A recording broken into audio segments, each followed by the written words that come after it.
Вербай прадстаўляе цыкл лекцый «Славянскія мовы». Любоў Падпоринова. Кашубская мова.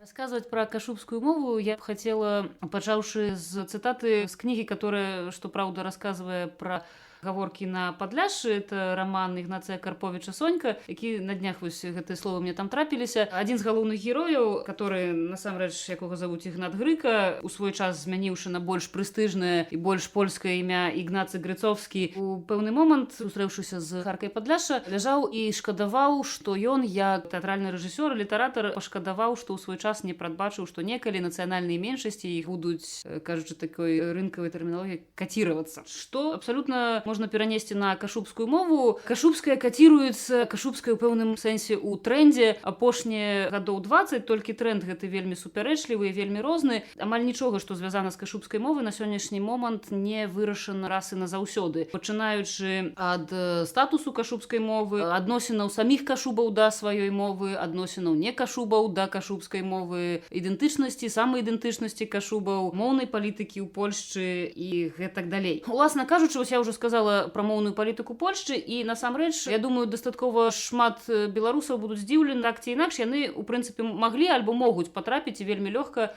не пераадольваючы нейкіх перашкодаў у выглядзе гор ці акіянаў, а апынуцца на кашубах. Для гэтага просто дастаткова паехаць самастойна альбо замовіць сабе экскурсію ў Гданьск, Сопат, Гдыню ці, наколькі я ведаю, дастаткова папулярны паморскі польскі курорт Лэбу. Хаця у прынцыпе тут таксама вельмі цяжка сказаць наконт тэрыторыі. Тут вось пачынаюцца ўсе супярэчнасці, таму што гістарычна тэрыторыя кашубаў, а кашубы гэта назва і тэрыторыі, і яе насельнікаў, яна не была прывязана увесь час да аднаго месца, што безумоўна дрэнна і для саміх кашубаў, і для тых, хто глядзіць на іх звонку. Няма адназначнасці для даследчыкаў, і безумоўна, калі і насельніцтва, і сама тэрыторыя перамяшчаецца, адносіцца то да аднаго, то да другога, гэта велізарная пагроза асіміляцыі, чым, уласна кажучы, і была амаль цалкам знішчаная кашубская мова. Самі па сабе кашубы гэта нашчадкі славян, которые жылі над Балтыйскім морам, і на сённяшні дзень лічыцца, што гэта ледзь не адзіныя балтыйскія славяне, которые у той хаця б у малой ступені захавалі сваю ідэнтычнасць і сваю мову. Справа выглядае такім чынам. Я назвала Гданьск, Гдыню і Сопат, хаця самыя першыя ўзгадкі пра кашубаў і кашубы і іх лакалізацыя на мапе, прыкладна пачынаючы з 12-13 стагоддзя, гэта якраз такі тэрыторыя значна больш на захад. Яе цэнтрам быў Шчэцін. Лічыцца, што першай узгадкай пра кашубаў у гісторыі было 19 сакавіка 1238 года. Папа рымскі Грыгорый IX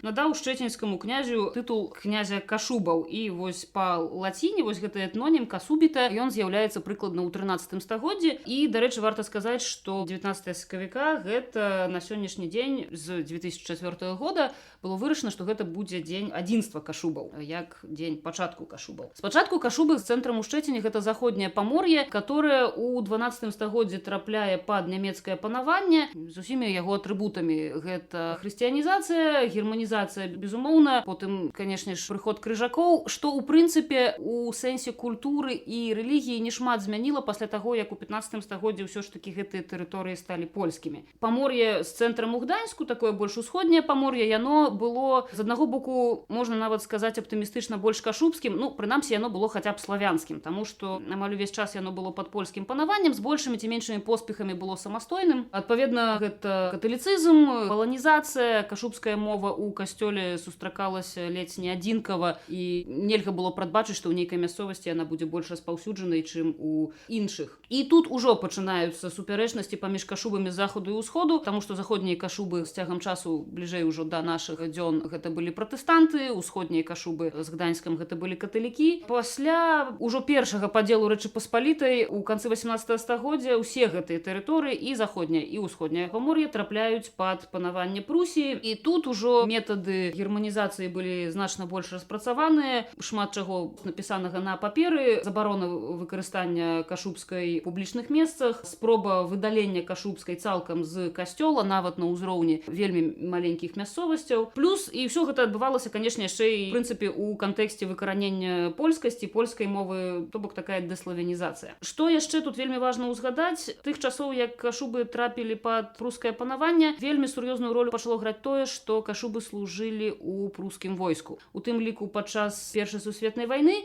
І ў 1918 годзе, калі Першая сусветная вайна заканчваецца, памор'е становіцца польскім. Дарэчы, не ўсё памор'е парэзанае, но было часам вельмі недарэчна. Версальская дамова вельмі часта праводзіла межы ледзь не пасярод вёскі. Польская нацыянальная палітыка ў міжваеннае 20годдзе была накіравана на такую нацыянальную гамагенізацыю грамадства. Праяўлялася, у прынцыпе, не толькі адносна кашубаў, адносна ўсіх нацыянальных меншасцяў, беларусаў, лемкаў, украінцаў, селезцаў. Вельмі часта ў перапісах насельніцтва, которые тады праводзіліся, у анкетаванні проста не было нават такога варыянту, то бок вы хто? Не было варыянту вельмі часта, не паўсюль, але не было варыянту беларус, не было варыянту лемка, не было варыянту кашуб. Як пра беларусаў казалі тутэйшыя, то для кашуба вось такой фармулёўкай было з узбярэжжа. Таму колькі насамрэч было кашубаў і колькі іх зараз ёсць, дагэтуль падлічыць вельмі цяжка. І вяртаючыся да гэтага пытання з войскам, канешне, вельмі сур'ёзныя абвінавачанні, падазрэнні былі звязаныя ў польскіх уладаў да кашубаў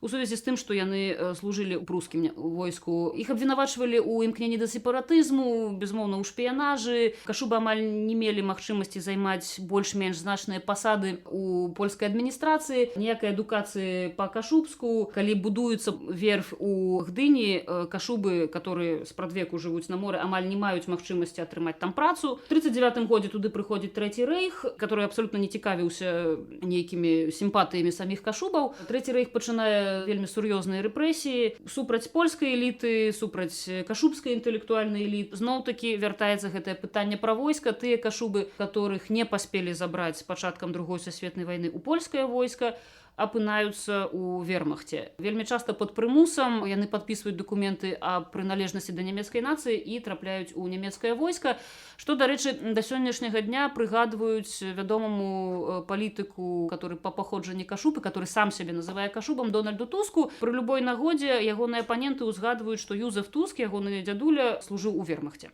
І я думаю, што ўзгадваць гэта будуць яшчэ доўга. Гэта адзін з самых такіх балючых момантаў. А ў 45-м годзе прыходзіць на гэтую тэрыторыю Чырвоная армія. Зноўку кашубы, тыя, што яшчэ засталіся, былі паддадзеныя рэпрэсіям паводле абвінавачання ў сімпатыі да немцаў. Зноўку пачынаецца фальсіфікацыя перапісаў насельніцтва. Плюс яшчэ на гэтыя тэрыторыі прыязджаюць масава перасяленцы з былых крэсаў усходніх. І, напрыклад, трагічна вядомы нядаўна забіты мэр горада Гданьска Павел Адамович якраз такі з'яўляецца прадстаўніком такіх перасяленцаў, таму што ягоныя, калі я не памыляюся, дзядулі і бабуля паходзілі з-пад Смаргоні. Што, праўда, Павел Адамович хутчэй выключэнне ў гэтай сітуацыі, таму што ён якраз такі спрыяў развіццю ўсяго, што датычылася кашубаў, а самі перасяленцы дастаткова таксама агрэсіўна ставіліся да кашубаў і іх мовы, которую яны проста не разумелі, прыехаўшы з вельмі далёка. Пасля, падчас камуністычнай улады ў Польшчы, в прынцыпе, адбывалася на кашубах прыкладна тое самае, што адбывалася ў шмат якіх рэгіёнах Савецкага Саюзу, у прынцыпе, у краінах, дзе панаваў камунізм. У першую чаргу гэта выглядала як прыніжэнне статусу любой нацыянальнай адметнасці, такі працэс амаль прымусовага атаясамлення ўсяго, што нацыянальнае, з тым, што фальклорнае. То бок пачынаецца такая замарозка нават у пэўным сэнсе нават кашубскага фальклору, не кажучы ўжо пра мастацкую літаратуру, не кажучы ўжо пра адукацыю. То бок на сённяшні дзень і самі кашубы пра гэта кажуць, што ім вельмі цяжка пазбавіцца комплексу, што кашубы гэта вёска, кашубы гэта не вельмі высокая адукацыя, кашубы гэта традыцыйныя касцюмы, спевы і паленне люлек і не заўсёдная магчымасць зразумець чыстую літаратурную польскую мову, которая дастаткова агрэсіўна сябе паводзіць у стасунку да моваў меншасцяў. З'яўляюцца у другой палове 20-го стагоддзя такія выказванні пра кашубаў, напрыклад, што кашубы п'юць, смярдзяць і жывуць у вёсцы. Альбо селядзец не рыба, кашуб не чалавек. Альбо прадай каня, купі кашубу, ён мала есть, але шмат працуе. І яшчэ адна такая прыказка, которая перакладаецца як сякеру трэба вастрыць, а кашубу трэба тупіць. Улічваючы, што польскае слова ў гэтай прыказцы тэмпіць значыць не толькі рабіць тупым, але яшчэ і прыгнятаць і не даваць развівацца, прыказка насамрэч значна больш агрэсіўная, чым можа падацца на першы погляд. І вось заканчваючы гэтую частку гісторыі і лёсаў кашубаў і гэтай тэрыторыі, што можна сказаць? Ды колькі ж на сённяшні дзень у прынцыпе кашубаў, дзе гэта і як? А як я ўжо казала, гэта больш-менш ваколіцы Гданьска, Гдыні і Сопот гэтых з такіх вядомых нам населеных пунктаў і яшчэ вузкі пас у глыб кантыненту. Усяго гэта 43 гміны альбо 43, по-нашаму кажучы, больш-менш можна суаднесці з сельсаветамі. Гэта тэрыторыя прыкладна 12 тысячаў квадратных кіламетраў. Ну, вось да параўнання Мінская вобласць гэта каля 40 тысяч квадратных кіламетраў. Тут кашубаў лічыцца, што больш за 50% насельніцтва. Колькі іх усяго? Дадзеныя вельмі розныя, дадзеныя вельмі цяжкія, таму што ёсць выключна кашубскія сем'і, ёсць мяшаныя кашубскія сем'і. Калі яшчэ ў 70-е і 80-е гады лічылася, што кашубаў тых, хто з чыста кашубскай сям'і, з мяшанай сям'і, плюс яшчэ пэўная колькасць эмігрантаў з першай паловы 20-го стагоддзя, которые жывуць у ЗША і Канадзе, калі раней лічылася, што іх каля паўмільёна, то апошнія дадзеныя перапісу насельніцтва 2011 года ў Польшчы даюць такія лічбы. Кашубаў лічыцца каля 228 тысячаў у самой Польшчы, плюс каля 10 тысячаў у Канадзе. ЗША чамусьці не ўзгадваецца. У Канадзе іх лічыцца статыстычна значна больш, але ЗША ў прынцыпе зараз выпала з нейкіх падлікаў. Прычым сітуацыя, дарэчы, выглядае дастаткова цікава. 228 тысячаў у Польшчы, з якіх абсалютная большасць, 211 тысячаў, гэта людзі, которые дэкларуюць, што ў іх першая нацыянальнасць польская і другая, больш лакальная, кашубская. 1000 называе першай сваёй нацыянальнасцю кашубскую і другой польскую, і 16 тысяч кажуць, што яны толькі кашубы, без усялякіх прапорцый, дадаткаў і гэтак далей. Уласна кажучы, выглядае сітуацыя, пераходзіць ужо бліжэй да кашубскай мовы. Зноў-такі, падобна да гісторыі ўсяго рэгіёну і яго насельнікаў, гісторыя кашубскай мовы вельмі супярэчлівая. Першыя пісьмовыя сведчанні з'яўляюцца прыкладна ў 15-16 стагоддзі, прычым гэта не значыць, што ў кашуба ў 15-16 стагоддзі існаваў цэлы, напрыклад, корпус тэкстаў, напісаных толькі па-кашубску. Гэта пераважна польскамоўныя альбо радзей, значна радзей нямецкамоўныя тэксты з нейкім так званым кашубскім налётам. У польскамоўных тэкстаў гэта часцей за ўсё пераймалася фанетыка, некаторыя лексічныя асаблівасці. Трошкі пазней, калі туды прыходзіць пратэстантызм, з'яўляюцца пераклады пратэстанцкіх тэкстаў, у прыватнасці тэкстаў Марціна Лютера. У 18 стагоддзі яшчэ таксама натуюцца вельмі такія побытавыя тэксты. Знаходзяцца такія побытавыя тэксты, напрыклад, гэта запісы сведчанняў на судах, апісанне маёмасці, таму што проста вельмі часта чалавек, который складаў гэтыя дакументы, яму было лягчэй апісаць маёмасць якога-небудзь мясцовага жыхара, просто ўжываючы тыя словы, которых ён ужывае, называючы свае рэчы, тое, што у яго дзесьці дома. Да 19 стагоддзя кашубская развівалася з перарывамі, і толькі ў другой палове 19 стагоддзя ў прынцыпе пачынаецца вельмі актыўная дыскусія наконт развіцця кашубскай мовы, наконт таго, каб на кашубскай мове ствараць паўнавартасныя тэксты. Пачынаецца у пэўнай ступені такое адраджэнне. Першыя спробы стварэння граматыкі, которой ужо адразу магу сказаць да сённяшняга дня адзінай і бясспрэчнай альбо адзінай прызнанай у кашубаў няма. З'яўляецца кашубская перыёдыка. Вось, напрыклад, нядаўна адна з груповак у Фейсбуку адзначала 110-годдзе, то бок 1908 годзе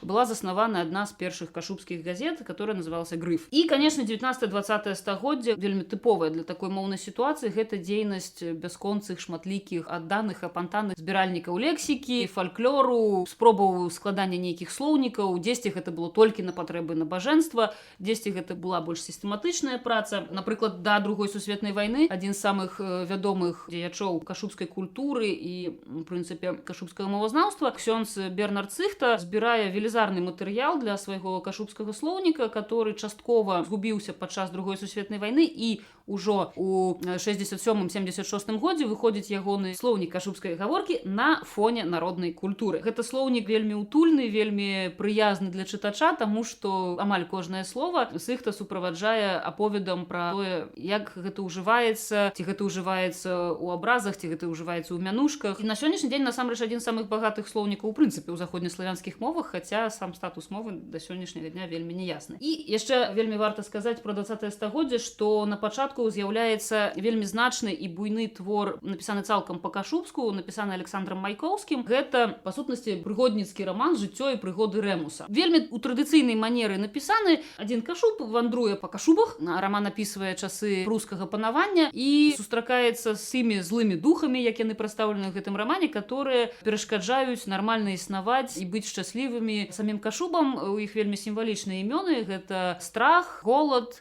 і мой улюбёны не варта. Зноў-такі, як я сказала, 20 стагоддзя, асабліва яго другая палова, гэта спробы звядзення ўсяго, што кашубскае, да дастаткова замарожаных і такіх рэгламентаваных фальклорных формаў. Канец 80-х, пачатак 90-х гадоў гэта безумоўна абуджэнне у сувязі з тым, што Польшча становіцца часткай дэмакратычнай супольнасці сусветнай. Польшча падпісвае шмат дакументаў, паводле которых яна будзе падтрымліваць нацыянальныя меншасці на сваёй тэрыторыі. У 2009 годзе скончыўся працэс поўнай ратыфікацыі еўрапейскай харты рэгіянальных моў, а ў 2005 годзе выходзіць закон аб нацыянальных і этнічных меншасцях, і, уласна кажучы, 6 студзеня 2005 года, то бок трошкі больш за 14 год таму, кашубская атрымлівае статус рэгіянальнай мовы. Што гэта значыць, што гэта з сабой нясе? Так як кашубы з'яўляюцца часткай тэрыторыі сённяшняй польскай дзяржавы, яны атрымліваюць адпаведнага, можна сказаць, апекуна у міністэрстве ўнутраных спраў і адміністрацыі. Статус кашубскай мовы як рэгіянальнай дазваляе звяртацца ў афіцыйныя установы на тэрыторыі Кашуб па-кашубску, і такі чалавек мае права атрымаць адказ на свой зварот па-кашубску. З'яўляецца кашубскае тэлебачанне. На сённяшні дзень няма ніводнага выключна кашубскага канала, дзе гучала б толькі кашубская мова, але з большым ці меншым поспехам з'яўляюцца кашубскія перадачы, з'яўляецца і больш актыўна развіваецца альбо аднаўляецца кашубская перыёдыка, кашубскае радыё. Кашубская з'яўляецца ў школах. Па-кашубску можна здаваць экзамен, у прыватнасці можна адзін з выпускных школьных экзаменаў здаваць менавіта кашубскую мову і літаратуру. Кашубская мова паступова пакрысе вяртаецца ў касцёлы. На сённяшні дзень існуе некалькі семінарый, которые ў вельмі невялікіх колькасцях, але тым не менш падрыхтоўваюць будучых кашубскіх, кашубскамоўных у першую чаргу ксяндзоў. Кашубскія выдавецтвы і, безумоўна, з'яўляюцца дастаткова актыўныя, больш ці менш удалыя спробы перакладу сусветнай літаратуры на кашубскую мову. У прыватнасці такія кнігі,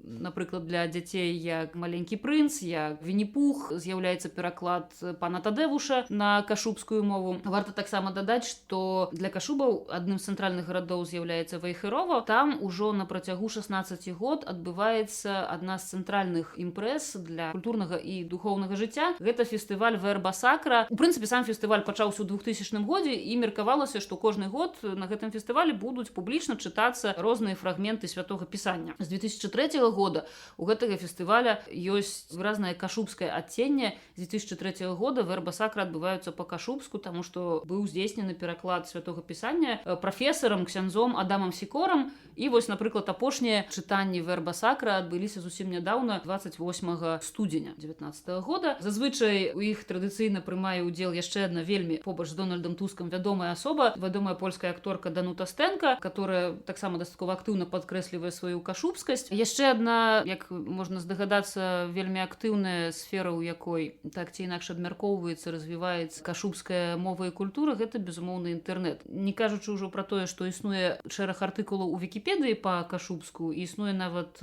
кашубская версія аперацыйнай сістэмы Linux і Facebook па-кашубску. Гэта, канешне, шматлікія форумы, на которых выказваюцца як самі кашубы, так і не кашубы, людзі, которые жывуць на кашубах, але сябе кашубамі не лічаць. Вельмі часта можна у працах некаторых даследчыкаў знайсці цэлыя падборкі каментароў наконт кашубскасці, па сутнасці, якія ілюструюць такую вельмі сур'ёзную, часам нават вайну наконт таго, хто такія кашубы, ці яны ў прынцыпе існуюць. У тым ліку адна з самых гарачых спрэчак, якая зараз разгараецца і гарыць вельмі актыўна ў інтэрнэце, гэта, канешне, дыскусія пра статус кашубскай мовы, таму што я ўжываю статус кашубская мова, прапускаючы слова рэгіянальная. Афіцыйна гэта рэгіянальная мова, хаця амаль усё 20-е стагоддзе, калі ў прынцыпе гэтым зацікавіліся, гэта лічылі дыялектам польскай мовы. Тут таксама можна спрачацца бясконца, таму што няма адзінага спісу крытэрыяў, которые выкарыстоўваюць мовазнаўцы. Гэта, безумоўна, ёсць супрацьлеглы погляд, што гэта нават не рэгіянальная, а цалкам самастойная славянская мова, хаця такі погляд мае не вельмі шмат прыхільнікаў. І апошнім часам я сустрэла вельмі цікавы падыход да вызначэння статусу кашубскай мовы, который вельмі добра ілюструе погляды і надзеі дастаткова вялікай часткі прыхільнікаў кашубскасці. Літаральна тыдзень таму я прачытала пра тое, што это быў тэкст, который тлумачыць не кашубам, што кашубы насамрэч не такія, як яны думаюць. Гэта погляд пра тое, што кашубская мова гэта проста некалі быў дыялект польскай мовы, которому так і не далі развівацца разам з агульнай польскай мовай. Вельмі, як мы бачым, міралюбівы погляд, міралюбівая версія, наколькі яна лінгвістычная, тут, конечно, таксама доўга можна спрачацца, але вельмі добра падкрэслівае стаўленне абсалютнай большасці кашубаў, таму што тых, каго абвінавачваюць у сепаратызме, насамрэч вельмі мала. Для абсалютнай большасці тых, хто цёпла ставіцца да кашубскай мовы і культуры, гэта культура свая, сваёй мясцовасці, сваёй сям'і, сваіх продкаў, і нейкіх вялікіх амбіцый на аддзяленне яе ад польскай абсалютная большасць кашубаў зараз не мае. Гэта, вось як было відаць па выніках перапісу, так, вельмі невялікая частка лічыць сябе толькі кашубамі. Пераважае такое стаўленне да сябе як і да паляка, і да кашуба. Гэта паходзіць яшчэ з пачаткаў канца 19-го, пачатку 20-го стагоддзя, з такога лозунгу: няма кашубаў без палоніі, а палоніі без кашубаў. Гэта што тычыцца статусу мовы. Што тычыцца яе непасрэдных асаблівасцяў, зноў-такі, усе крытэрыі, которые я зараз называю, пастараюся назваць найбольш цікавыя, іх таксама можна расцэньваць як аргумент за альбо супраць таго, самастойная гэта мова ці не. Хаця, у прынцыпе, для таго, каб лічыць кашубскую мову цалкам самастойнай, вялікую праблему ўтварае тое, што яна дыялектна падзеленая. Ёсць розныя меркаванні, колькі ж дыялектаў у польскай мове. Некаторыя даследчыкі вылучаюць 6 асноўных дыялектных масіваў, некаторыя вельмі падрабязныя даследчыкі налічвалі нават 76 асобных дыялектаў у кашубскай мове. Праўда, гэта было да другой сусветнай вайны. Вызначэнню статуса кашубскай мовы, мова ці гэта ці дыялект, выпрацоўкі нейкага адзінага ўзору, адзінай літаратурнай кашубскай мовы вельмі перашкаджае таксама унутраны дыялектны падзел кашубскай мовы, таму што ў залежнасці ад таго, чый пункт погляду мы прымаем, налічваецца ад 6 дыялектаў альбо дыялектных масіваў у кашубскай мовы да 76, як падавалі да другой сусветнай вайны. Праўда, лічыцца, што значная частка гэтых 76 дыялектаў, вельмі дробнае дзяленне, як на тэрыторыю 12 000 квадратных кіламетраў. Вельмі вялікая іх частка другую сусветную вайну проста не перажыла ў сувязі з вынішчэннем насельніцтва. Вось, напрыклад, з усімі гэтымі дыялектнымі падзеламі і неадназначнасцю нельга нават сказаць, дзе ў кашубскай мове і куды падае націск. Напрыклад, на поўначы гэтай тэрыторыі націск рухомы, так як, напрыклад, ва ўсходнеславянскіх мовах. У цэнтральнай часткі ён замацоўваецца за канкрэтным складам, але зноў-такі ў залежнасці ад канкрэтнай мясцовасці за канкрэтным складам. І на поўдні кашубскай мове ён заўсёды падае на першы склад. З таго, што мы можам распазнаць як носьбіты ўсходнеславянскіх моваў, гэта, напрыклад, там, дзе ў беларускай мове будзе спалучэнне ора, як, напрыклад, у слове горад, у кашубаў будзе спалучэнне ар, то бок па-кашубску горад гэта гард. Там, дзе ў нас варона, у кашубаў варна. Там, дзе ў нас карова, гэта кашубская карва. Дарга гэта, адпаведна, беларуская дарога. Барда – барада. І гэтак далей, што дастаткова сур'ёзна адрознівае кашубскую ад польскай, дзе гэта ўсё будзе, адпаведна, груд, врона, крова, дрога і брода. Калі жартаваць з польскай мовы наконт яе шыпячых жыццю і щу, то якраз такі палякі з кашубаў жартуюць з іх так званага кашубення. Гэта вымаўленне на месцы гэтых усіх жыццю, дзю і чу з с, дз і ц. То бок, напрыклад, страціў, гэта страціў, так, страціў па-польску. Дзеюв, па-польску гэта дзеюв, дзеяў, падзеяў. Відзені, гэта погляд, польскае widzieć дзеяслоў. Альбо, я думаю, знаёмая шмат каму польская часціца «ще» па-кашубску вымаўляецца як «сем», альбо польская «земя» гэта ў кашубаў будзе «земя». Што, напрыклад, вельмі ускладняе ўспрыманне не кашубамі, але, напрыклад, носьбітамі польскай мовы кашубскай на слых. Вельмі спецыфічнай асаблівасцю кашубскай мовы з'яўляецца наяўнасць там гуку «шва». Гэта нешта сярэдняе паміж «э» і «а», нешта падобнае да французскага і з'яўляецца гэта там, дзе у польскай альбо у, напрыклад, беларускай мове будзе у, ці і. Напрыклад, калі мы хочам назваць сам рэгіён кашубы, то па-польску гэта будзе кашэбе. Калі мы хочам сам рэгіён, пра які мы размаўляем, назваць па-кашубску, то гэта будуць кашэбе. А мы кажам кашубы, і палякі таксама кажуць кашубы. А жыхар гэтага рэгіёну гэта, адпаведна, кашэба, кашуб. Сама мова гэта кашэбшчы янзек, кашубская мова. Альбо, напрыклад, спалучэнне дзвюх рысаў, гэта слова ледзе, то бок людзі. гэта наша шва, это ле, дз замест дж, як павінна было б быць у польскай замест людзі, мы кажам ледзе. Напрыклад, в это вы, тше это тшы альбо тры, беў это быў. І яшчэ на месцы і можна, напрыклад, прывесці такі прыклад, як слова столеца, то бок сталіца. Гдуньск, то столеца Кашэб. Трымаецца такая кашубская фраза. Тым не менш, калі мы кажам пра заходнеславянскія мовы і, ў прынцыпе, пра мовы славянскія, мы звычайна кажам, што носавыя захаваліся толькі у польскай. Калі мы прымаем той погляд, што кашубская гэта асобная мова, то можам сказаць, што носавыя захаваліся ў польскай і кашубскай, прычым яны ў гэтых мовах не супадаюць. Калі польскае «он» застаецца на месцы, ёсць другі носавы гук, гэта не так, як у польскай мове «н», гэта штосьці блізкае да «ан». То бок, янзык – гэта мова, да? Янзык, як сказалі па-польску. Па-кашубску янзык. Вельмі цікавай з'явай з'яўляецца таксама так званая кашубская палаталізацыя. У чым гэта праяўляецца? Гэта вельмі кідаецца ў вочы, калі вы спрабуеце прачытаць прозвішчы кашубскіх, напрыклад, нацыянальных інтэлектуальных літаратурных дзеячоў. Сённяшні старшыня кашубска-паморскай супольнасці з зжышэння кашубска-паморскага, напрыклад, мае прозвішча, которое па-польску функцыянуе вельмі тыповае польскае прозвішча Ябоньскі, па-кашубску ён Ябоньшчі. То бок замяст кі там будзе чы, альбо, уласна кажучы, сама мова кашэбшчі янзык. Не кашубскі, а кашэбшчі. Напрыклад, прыметнік доўгі, который па-польску будзе двугі, замест мягка гі, там з'яўляецца ж і атрымліваецца двуджі. Яшчэ адным адрозненнем кашубскай мовы ад польскай з'яўляецца тое, што кашубы, як і ўсходнія славяне, як і, напрыклад, чэхі, у афіцыйных зносінах звяртаюцца да чалавека на вы. Гэта не польскі зварот з ужываннем слоў пан, пані альбо панство, гэта зварот на вы, прычым вы гэта вельмі спецыфічнае. Калі вы звяртаецеся да аднаго чалавека, вы кажаце «ве веце», то бок «вы ведаеце». Калі мы звяртаемся да групы, і гэта сапраўдны множны лік, мы звяртаемся да вялікай колькасці людзей, то гэта будзе «ва вета», ужо адрозненне саміх займеннікаў «ве» і «ва», «ве» для аднаго чалавека у афіцыйнай сітуацыі, «ва» да групы людзей. Ну і як можна было пачуць, веця і вета розніца ў саміх формах дзеясловаў. Як і ў польскай мове, кашубы дзеляць увесь свет на мужчын і ўсё, што засталося. Адпаведна, у мінулым часе, як і ў польскай мове, будуць, не толькі ў мінулым, але ў прыватнасці ў мінулым часе будуць адрознівацца формы дзеясловаў. Напрыклад, мы стаялі, і калі ў гэтае мы ўваходзіць хаця б адзін мужчына, гэта будзе «ме есме стояле», а калі мужчын сярод тых, хто стаяў, не было, то это «ме есме стояуэ». То бок «л» і «о» вельмі падобнае да польскага варыянту, хаця вось гэтае «есме», которое павінна быць так само, як у польскай мове можна было б сказаць «мышмы сталі», да? І па-кашубску «ме есме стояле», кашубы абсалютна вольна абыходзяцца з гэтай часткай есме, і яе проста можна выкінуць, і тады атрымаецца мінулы час вельмі падобны да ўсходнеславянскага «ме стояле», і гэта не памылка.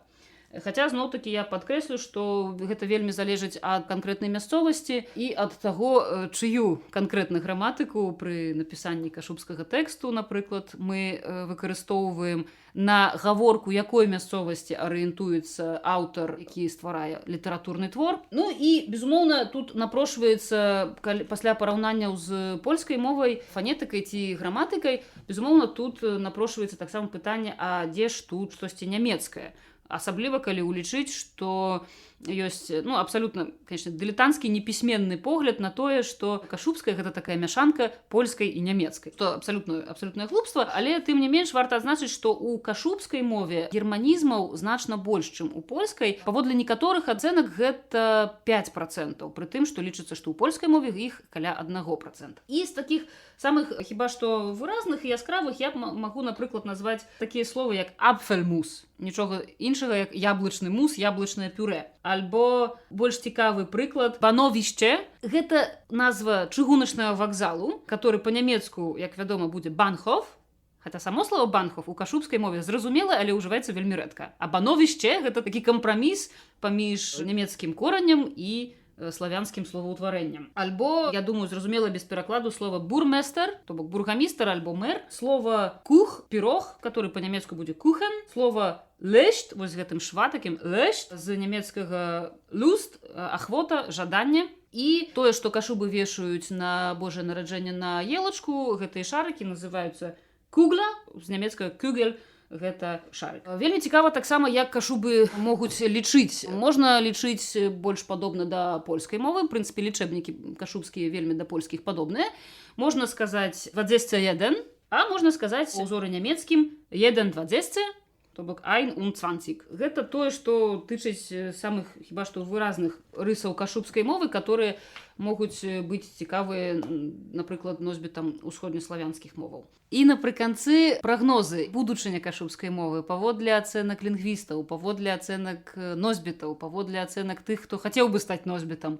З таго, што я расказвала пра гісторыю кашубаў і кашубскай мовы, вельмі зразумелай становіцца ацэнка нададзеная гэтай мове ЮНЕСКО. Паводле ЮНЕСКО кашубская мова гэта мова ў небяспецы. Тым не менш, абавязкі, якія накладае на польскі ўрад шэраг падпісаных дакументаў, яны вымушаюць так ці інакш спрыяць развіццю адукацыі па-кашубску, прыслухоўвацца да прыхільнікаў кашубскай мовы і культуры. У прыватнасці вельмі добрым прыкладам будуць падзеі верасня 2018 года. Да гэтага часу на працягу прыкладна 10 год у Гданьскім універсітэце можна было вывучаць польскую мову і дадаткова кашубскую. Таксама там існаваў асобны кірунак кашубістыка і этнафілалогія. На працягу прыкладна апошняга дзесяцігоддзя ў Гданьскім універсітэце можна было як паралельна кашубскую мову вывучаць з польскай на спецыяльнасці польская філалогія, гэтак і быў асобны кірунак, который называўся кашубская этнафілалогія, які ўключаў у сябе вывучэнне кашубскай культуры, літаратуры, кашубскай мовы. У верасні 2018 года адбыліся дастаткова актыўныя, як на невялікую тэрыторыю, дастаткова масавыя пратэсты, выкліканыя намерам рэктарату Гданьскага універсітэта гэтую спецыяльнасць зачыніць.